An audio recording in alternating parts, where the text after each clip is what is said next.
Welcome to another edition of Timoteo TV. We are already at week 6. The season is flying by.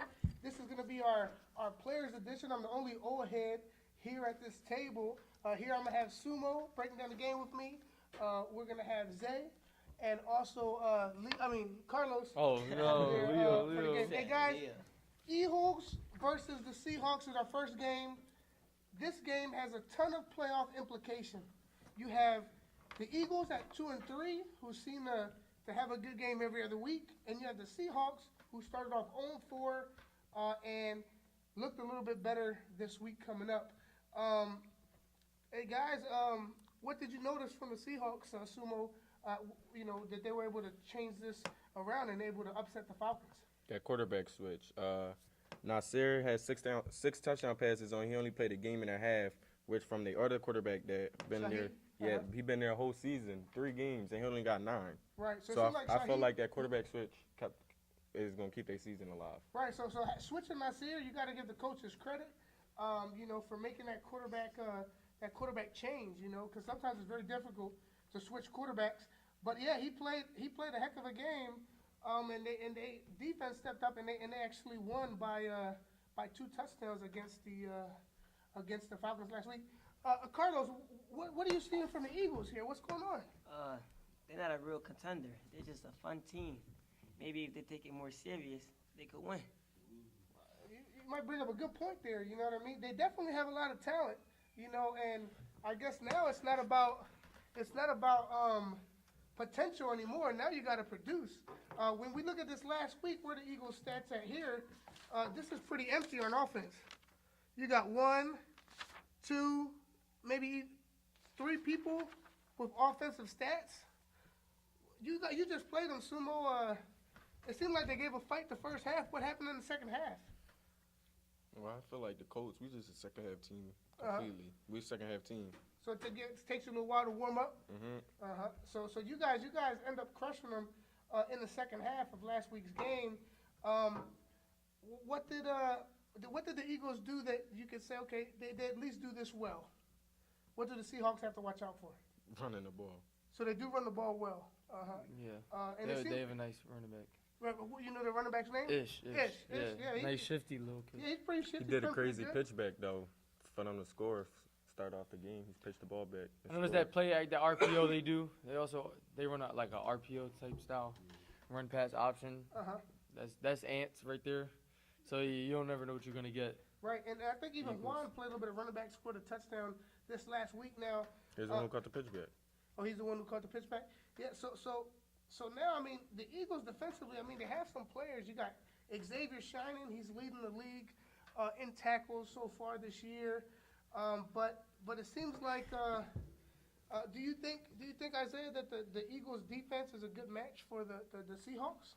I mean, like the Seahawks made that quarterback switch, but I feel like that's still gonna take some time for that quarterback to get the chemistry down with their receivers.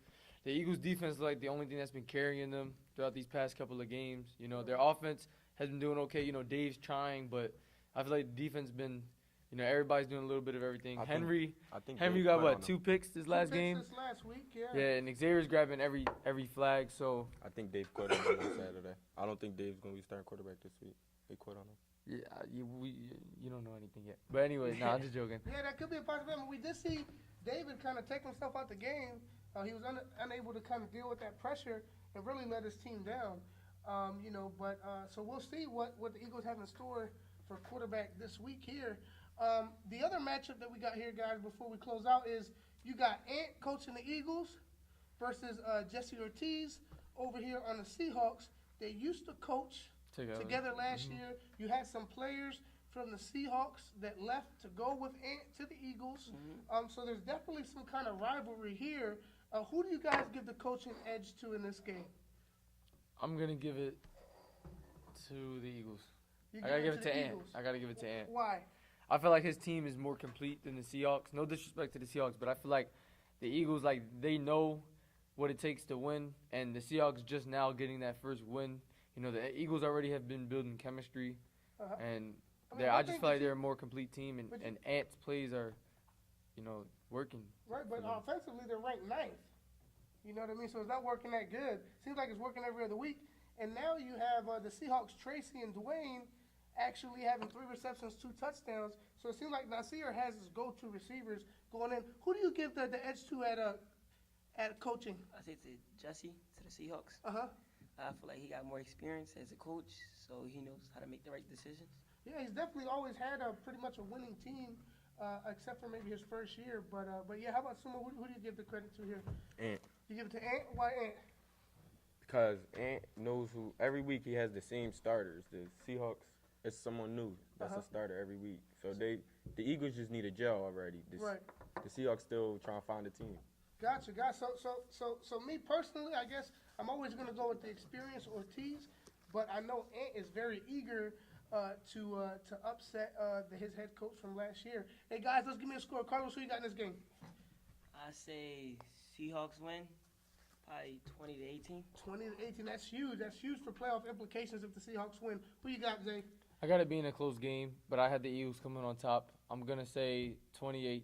28-20. And Sumo, who do you have? Seahawks. Seahawks. And what's the score? 28-21. 28-21. And I'm also going to go with the Seahawks here. Some of the Eagles players turned me off last week with their attitude. Hopefully they come kind of change it around.